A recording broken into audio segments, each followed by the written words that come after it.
அனைவருக்கும் வணக்கம். ஏன் பெரும் தலைவர்கள் மற்றும் அரசியல்வாதிகள் திருச்செந்தூர் கோவிலுக்கு செல்கிறார்கள்? அதன் மகத்துவம் என்ன என்பது குறித்து பார்க்கலாம் வாருங்கள். பெரும் தலைவர்கள் மற்றும் தமிழக முதல்வர் சி ஜோசப் விஜய், அதாவது தளபதி விஜய் போன்ற அரசியல்வாதிகள் திருச்செந்தூர் சுப்பிரமணிய சுவாமி கோவிலுக்கு ஏன் முக்கியத்துவம் கொடுத்து செல்கிறார்கள் என்பதன் ஆன்மீக மற்றும் அரசியல் பின்னணியை குறித்து பார்க்கலாம் வாருங்கள். தமிழக அரசியல் வரலாற்றில் பெரும் திருப்பு முனையை ஏற்படுத்திய 2026 சட்டமன்ற தேர்தல் வாக்கு எண்ணிக்கைக்கு முன்னதாக தமிழக வெற்றி கழகத்தின், அதாவது தாவேகா தலைவர் விஜய் திருச்செந்தூர் முருகனை தரிசித்து ஆசி பெற்றதன் முக்கியத்துவத்தை இந்த தேர்தல் முடிவுகள் வெளிப்படுத்தின. வெற்றி கடவுளும் வெற்றி வேலும் குறித்து பார்க்கலாம். அரசியல்வாதிகளுக்கு மிக முக்கிய தேவை தேர்தல் வெற்றி மற்றும் அதிகாரம். திருச்செந்தூர் என்பது முருகன் அசுரனான சூரபத்மனை வதம் செய்து மகா வெற்றி பெற்ற தலம். இதனால் தங்களின் அரசியல் பயணத்தில் மிக பெரிய வெற்றியை பெற வேண்டும் என்று நினைக்கும் தலைவர்கள் முதன்மையாக தேர்ந்தெடுப்பது இந்த திருத்தலத்தை தான். தனது தாவேகா கட்சி மூலம் முதன்முறையாக தேர்தலை சந்தித்த விஜய் வாக்கு எண்ணிக்கைக்கு சில நாட்களுக்கு முன்னதாக திருச்செந்தூர் வந்து விஸ்வரூப தரிசனம் செய்தார். அப்பொழுது அவருக்கு கோவில் நிர்வாகம் சார்பில் வெற்றிவேல் வழங்கி கௌரவிக்கப்பட்டது. அரசியல் வட்டாரத்தில் இது பெரும் உந்துதலாக பார்க்கப்பட்டது.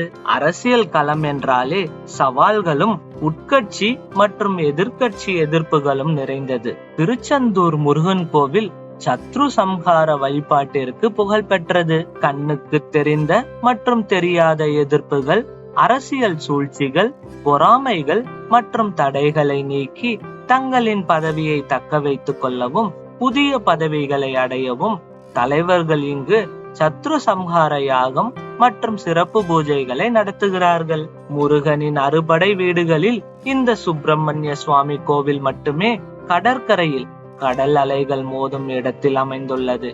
இயற்கையாகவே இந்த இடத்திற்கு அசாத்தியமான நேர்மறையாற்றல், அதாவது பாசிட்டிவ் எனர்ஜி இருப்பதாக நம்பப்படுகின்றது. பெரும் தலைவர்கள் இங்கு வரும் பொழுது தங்களின் மன அமைதி மற்றும் ஆத்மார்த்தமான பலத்திற்காக கடலில் கால் நனைத்து முருகனை வழிபடுகிறார்கள்.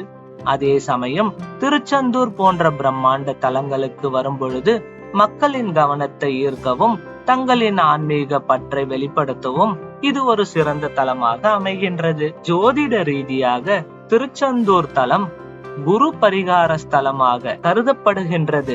அதாவது வியாழன் கிரகம் அரசியலில் சரியான முடிவுகளை எடுக்க புத்தி கூர்மை மற்றும் தீர்க்க தரிசனம் மிகவும் அவசியம். குருவின் அருள் இருந்தால் மட்டுமே ஒருவரால் மிகச்சிறந்த ஜாதக தந்திரியாகவும் மக்கள் செல்வாக்கு மிக்க தலைவராகவும் ஜொலிக்க முடியும் என்பதால் அரசியல்வாதிகள் இங்கு வந்து வழிபடுகிறார்கள். தலைவர்கள் வெறும் வேண்டுதலுக்காக மட்டும் இங்கு வருவதில்லை.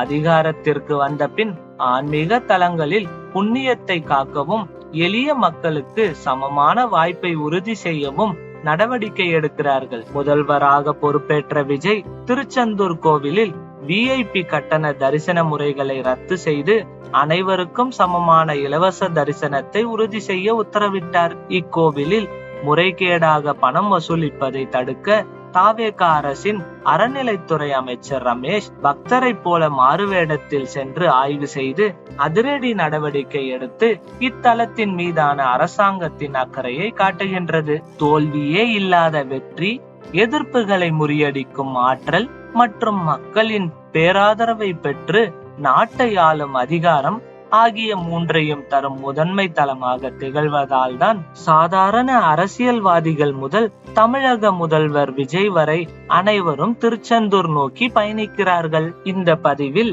ஏன் பெரும் தலைவர்கள், அரசியல் பிரமுகர்கள் திருச்செந்தூர் முருகன் கோவிலுக்கு வருகிறார்கள், அதனால் என்னவெல்லாம் நடக்கிறது, அதாவது வெற்றியும் வெற்றி கொடுக்கும் கடவுளும் சத்ரு சம்ஹாரம் எதிரிகளை வீழ்த்துதல், ஆன்மீக பலமும் மக்கள் ஈர்ப்பும், குரு தலம் அரசியல் வழிகாட்டுதல் மற்றும் புத்தி கூர்மை, தூய்மையான நிர்வாகமும் மக்கள் நல்வாழ்வும், இது போல அனைத்தும் கிடைப்பதால் தான் அனைவரும் இங்கு வருகிறார்கள் என்பதை நீங்கள் தெரிந்து கொண்டீர்கள்.